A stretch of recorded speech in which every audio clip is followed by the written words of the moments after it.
Me and my older brother Doug began letting our hair grow at the time all teen and preteen boys were starting to do it. It was the times. Our mother had no problems at all with it either. It was hip at the time and she neither encouraged or discouraged us. She did, however, have one strict rule. We had to keep our hair clean and it wasn't allowed to hang in our face. Well, of course, from time to time our hair would fall down on the sides of our face or we'd not wash it the day before. Long hair was new and the grooming of longer hair for boys was too. Mother would give us stern warnings. Get that hair out of your face. I'm getting tired of having to tell you boys. Well, I was first. At our grandmother's my hair was hanging in front. My mother called me over to her and with my brother, grandmother and grandfather watching, my mother placed 4 bobby pins in my hair to hold it out of my face. My hand was slapped when I reached up to stop her at first. I became teary as I was not allowed to take the bobby pins out till we were ready to leave. Well, you should learn to keep your hair out of your face, better yet, get a man's haircut, my grandfather said while chuckling at my situation. My brother and I, our hair was not that long. Mine completely covered my ears and was over my collar, but the front bangs were heavy and tough to manage. We got bobby pins a few times. Then I was in the grocery store with my mother and after she put bobby pins in my hair. "There, how's that?" she said, knowing how I felt. "It's fine," I said, trying to hold my head up. Later we were where the hair ornaments were. "Which ones do you want to wear?" she asked me, pointing at the brightly colored barrettes. "I don't want any," I replied in a timid tone. She then grabbed a cart of them and put them in the cart. "Mom," I whined. "Hush," is all she said. After we were in the car, she pulled the barrettes out and told me to face her. She moved my hair out of my face with her fingers and placed 2 red ribbon-shaped plastic barrettes in my hair. "There now. Do you like that better?" she asked. "No," I said, pouting with my head down. "I'm telling you boys, I'm getting fed up with this hair. I don't care if have long hair, but it must be clean, neat, and out of your face." It was some time later that I came home from school and my brother was sitting in a chair in the kitchen with no shirt and a towel wrapped around his shoulders. Mom was working on his hair. His head was half full of brush rollers. She was talking to him as she rolled his hair till I walked into the room. "Hi Jimmy, how was your day at school?" my mom asked. "It was fine, Mom," I said, grinning at Doug getting his hair rolled.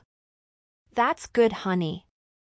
I need you to go put your books away in your room and take your shirt off. You're next as soon as I get done with your brother." I was shocked. I hadn't done anything. "Why, Mom?" "I didn't do anything," I whined, looking at what was being done to Doug. "I told both you boys over and over about this hair. I don't mind you boys having long hair, but it will be clean and you will keep it out of your face. You are both more than welcome to borrow my bobby pins if you need to, but if I'm going to have to shampoo it for you, I'm going to set you in curlers and style your hair for you like a girl." She turned Doug's head to one side and looked at me. "Run along, Jimmy. I'll be ready for you in 15 minutes. I slowly walked away and heard what she was saying to Doug now. She was teasing him to drive the point home. "You like having me put you in curlers like a little girl, don't you, honey?" she said, rolling the other side. "No ma'am," he said with his head down. "Sure you do, or you'd take care of it.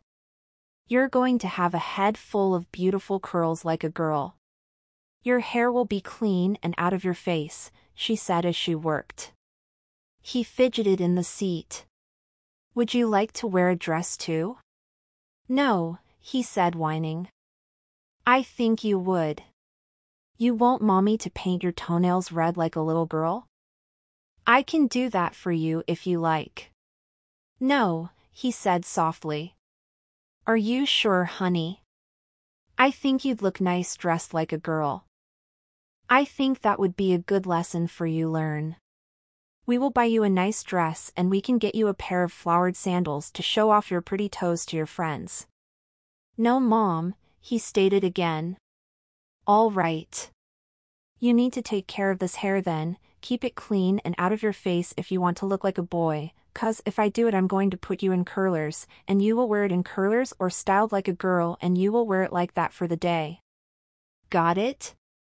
Yes, ma'am. Doug's head was covered in curlers with pink pins in perfect rows. Mom took the towel from around his shoulders, had him stand up. She lifted his chin with her finger so he was looking at her. Look in the mirror, young man, she said, turning his head to the mirror. Doug's eyes teared up at what he saw. You like that look, Doug? Your hair in curlers? Not very manly, is it? No, ma'am. Good, now come over here, she said, leading him over to the breakfast nook and pushing him face first into the corner. Stand here and think about it while I do your brother's hair. Mom, I didn't do anything, I pleaded, hearing what she said. Bend over to the sink, young man, she said, turning the water on and warming it up. I pleaded with her while she waited on the water to warm up. Stay still, she said, picking up the shampoo. Mom washed my hair and conditioned it. When I stood up she towel-dried it and wrapped the towel around my head. I looked over and saw Doug still standing in the corner, his head full of curlers, knowing Mom was about to do the same to me. Mom? Why do I have to do this? I asked, whining now. Hush, Jimmy. You know why, she said, combing out my hair. I gave one last desperate plea when I saw her pick up a curler and getting ready to start my hair set punishment. But I didn't do anything, I whined, now a tear going down my cheek. The first curler was pinned into my hair. I was so demoralized having my put in curlers by my mother, even though it was a punishment and meant to be used as a deterrent from the offensive activity. Jimmy, do you want to wear a dress this weekend? I can dress you like a girl. No, I whined, getting the same treatment as my brother had gotten. No? I think you do. You would look pretty with your done up in bows and wearing a party dress. Mom, stop it. No, I said to her, teasing. She continued winding the brush curlers into my hair. But Jimmy, boys don't wear hair curlers, but you have to. Tell me why that is, Jimmy. Tell me why your hair is being put in curlers like a girl, she said as she worked. I don't know, I said, not wanting to say it. You don't know? Would you prefer I give you a perm, Jimmy? I will do that, you know, it will help you having such memory problems. I bet you remember when you have curls that don't come out, she said, pushing his head forward to roll the back of his head. I will paint your toes red too, like your brother. I didn't keep my hair clean, I said with a bit of a blubber from frustration. That's right, honey, and what do I do when a young man doesn't do what he is supposed to? You wash and curl my hair. That's right.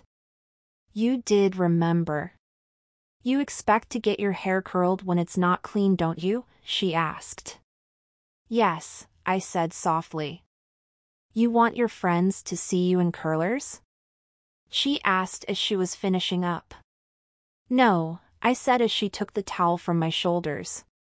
Mom made me look in the mirror. A couple of tears ran down my face. I couldn't believe how silly I looked. You like that, Jimmy? Don't you look so sweet? I'll do this every day for you if you want me to.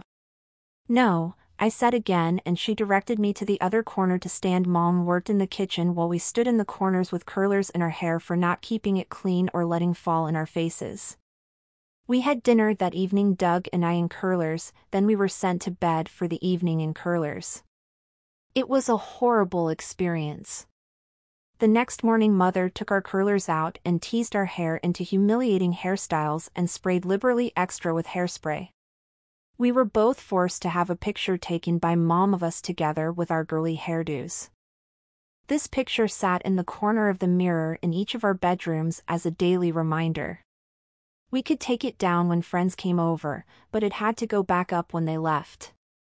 I had an incident at school and my mother was called. Nothing major really, but it was before she took the picture of us. As a result, my brother was wearing his black slacks, white shirt, a bow tie, and his teased up in a girly hairdo. I stood next to him. I was wearing a yellow girl's party dress, white ankle socks with yellow sandals, and of course my teased up girly hairdo with the little white bow added that I was told I deserved. It was the only time either one of us ever forced to wear a dress. This was the first time this happened. It did happen more. It seems to me though that when I was forced to have my hair set in curlers for not being clean, Doug never had to. I had to do it by myself and my brother teased me, but when Doug was forced to get a hairset it seems like I always had to have mine done too. I don't remember my brother having his hair put in curlers and me not. It was difficult at first, but I began using bobby pins at home to hold my hair back.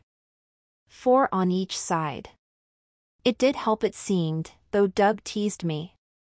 Now I realize it was a punishment and quite an effective one, but at the time I hated having my hair set like that and teased about wanting to dress like a girl. Today I would welcome such a scene.